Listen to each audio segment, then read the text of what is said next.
Hi, I'm George Lang, and this is Static. On July 2nd, Tommy Dunbar, the former guitarist for the 1970s Bay Area power pop band the Rubinoos, filed a lawsuit against Avril Lavigne in federal district court. Dunbar's lawsuit alleges that Lavigne's recent hit, Girlfriend, bears legally actionable similarity to the Rubinoos' 1978 song, I Wanna Be Your Boyfriend. Whether it meets standards for plagiarism is completely up for grabs, since the courts have affirmed cases that were far less airtight than what I'll call boyfriend v. girlfriend. Just to do a side-by-side comparison, I created a boyfriend v. girlfriend playlist on iTunes, copied the song several times, and played these two annoying and annoyingly similar tracks until I craved the sweet relief of a hard drive failure. Now, just to share the pain, let's hear some clips from these songs. First, here's a few seconds of Avril Lavigne's Girlfriend, if you can stand it.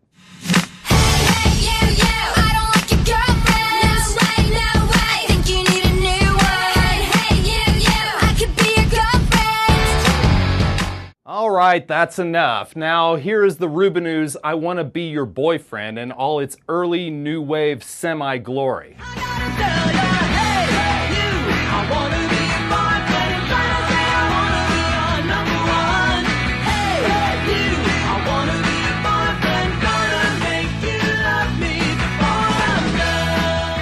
Okay, that's enough of that. Now, I am not a copyright lawyer, but I would play one on TV if given the opportunity.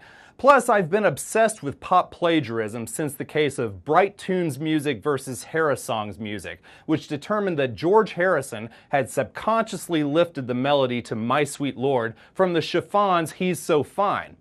I also personally enjoyed it when Huey Lewis raked Ray Parker Jr. over the coals for his appropriation of I Want a New Drug for the Ghostbusters theme.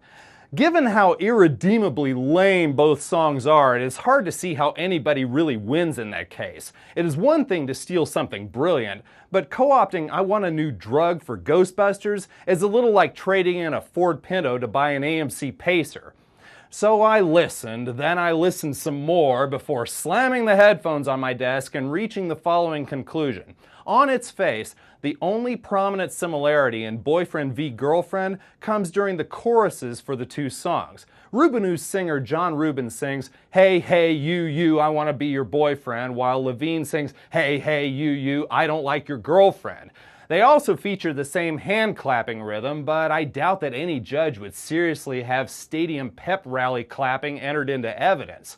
Beyond that single repeated line, the melodies bear little similarity. One is a stomping mall punk anthem, while the other is a power pop relic that would have sounded great on the Fast Times at Ridgemont High soundtrack.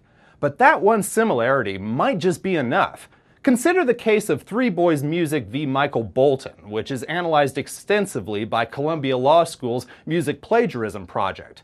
This was the court battle in which the Isley brothers brought suit against fake soul provider Michael Bolton for appropriating the Isleys' Love is a Wonderful Thing for his 1991 hit, Love is a Wonderful Thing.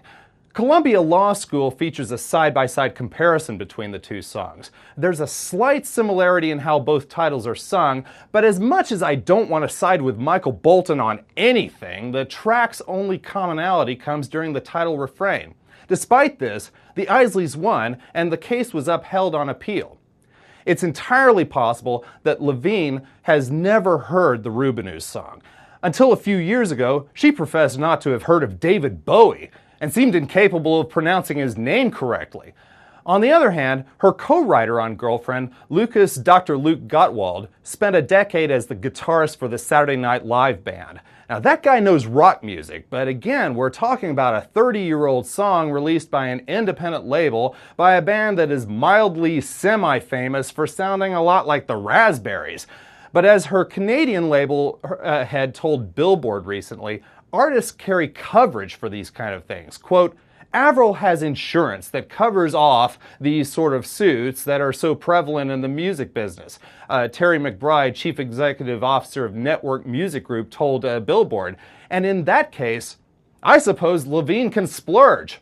And aging power pop guys should iron their skinny ties for future court dates. I'm George Lang with Static on NewsOK.com.